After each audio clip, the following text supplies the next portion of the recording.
2 days after the Egyptian army overthrew President Mohamed Morsi, the Peace and Security Council, PSC, of the African Union, suspended Egypt from participation. They issued a memo after its session on the situation in Egypt held on July 5, 2013, deciding that the overthrow of a democratically elected president does not conform to the relevant provisions of the Egyptian constitution and, therefore, falls under the definition of an unconstitutional change of government. The PSC accordingly suspended Egypt from participation in the affairs of the until constitutional order is restored. The significance of the decision. This is the first time the has applied its policies on military coups against a member of the Big Five countries. The Big Five, Algeria, Egypt, Libya, Nigeria and South Africa, each contribute 15% of the African portion of the OAS budget. While Egypt's suspension signifies that all member states,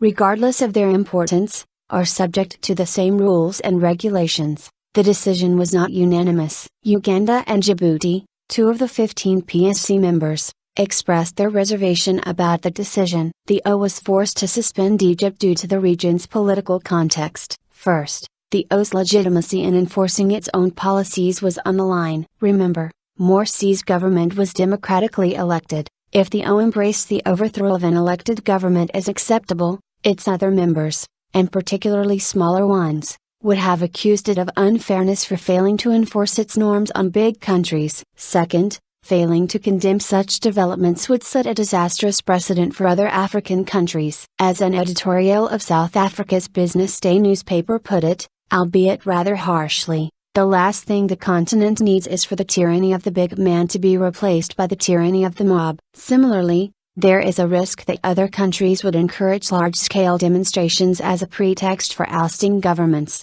Third, failing to suspend Egypt undermines the continent's dedication towards achieving democratic governance. In a statement the PSC circulated after its decision, Nigeria noted that the overthrow of Morsi constitutes a serious setback of the remarkable progress which Africa has made in fostering the culture of democratic governance in the continent. In applying punitive measures against Egypt in accordance with law, the international body has broken ranks from much of the international community by showing a usual, yet firm consistency to its positions. This sends a clear message that there is zero tolerance to changing governments through unconstitutional means, particularly when such governments came to power through free and fair elections. Ramifications and reactions. At face value, the decision seems to have no apparent bearing on Egypt. A close analysis reveals quite the opposite. The decision has serious ramifications for Egypt. With respect to the internal dynamics in Egypt, this decision,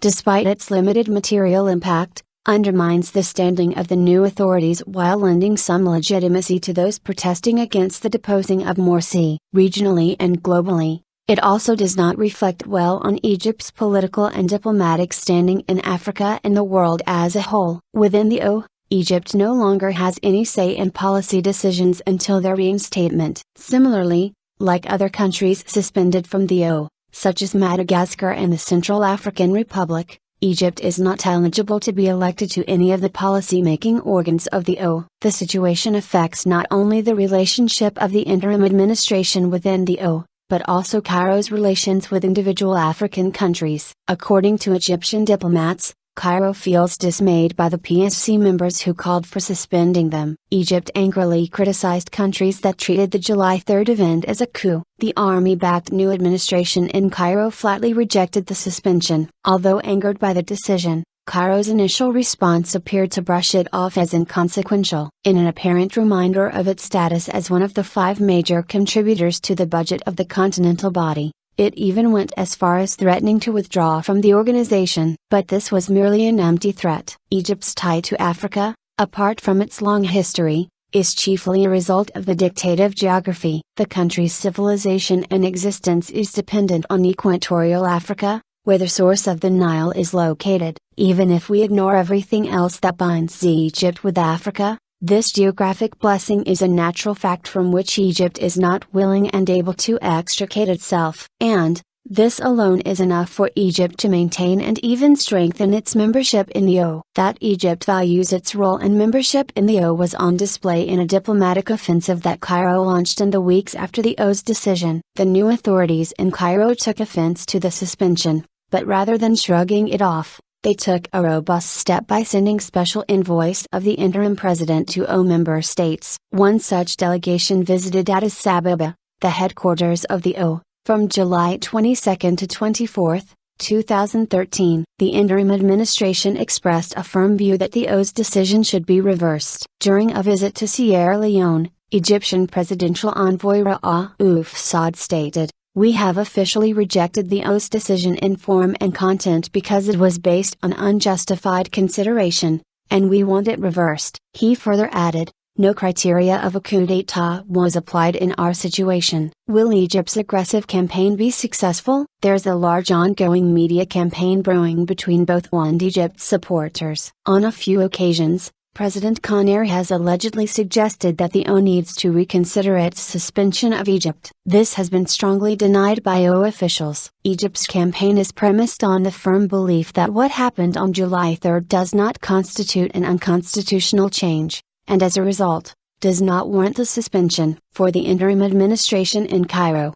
what happened on that day was the will of the people of Egypt. According to this view, the OAU misinterpreted events and should reverse the suspension. While there is no doubt that there is sympathy to this view, the fact that millions of people supported the overthrow does not make it legitimate, particularly if there is a significant population that opposes the deposal. Despite its diplomatic campaign and the sympathy it has attracted, Egypt's volatile situation since the OAU's decision does not bode well for the interim administration's arguments. The significant percentages of the Egyptian public that oppose the removal of Morsi vindicate and strengthen the position taken by the OAU. According to the PSC brief, Egypt is barred from participating in OAU affairs until constitutional order is restored. Although the new administration is counting on the precedent set by the OAU when it reinstated Mali, it appears that the OAU will uphold the suspension of Egypt until a new government is formed through free and fair elections. During the press briefing after the July 5 PSC meeting,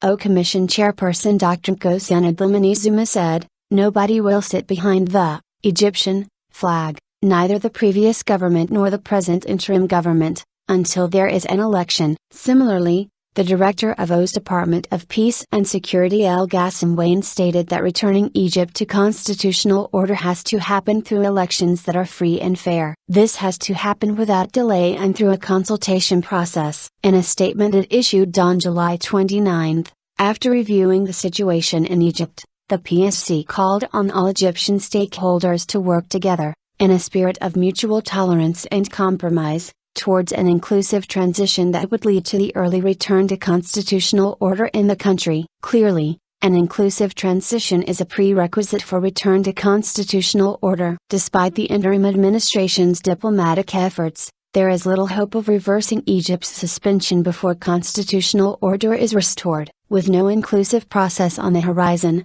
the interim government faces the near certain possibility of remaining outside of OAU's processes for many months to come. The way things are looking now, it is a bleak prospect that anything will change in the coming weeks, or even months.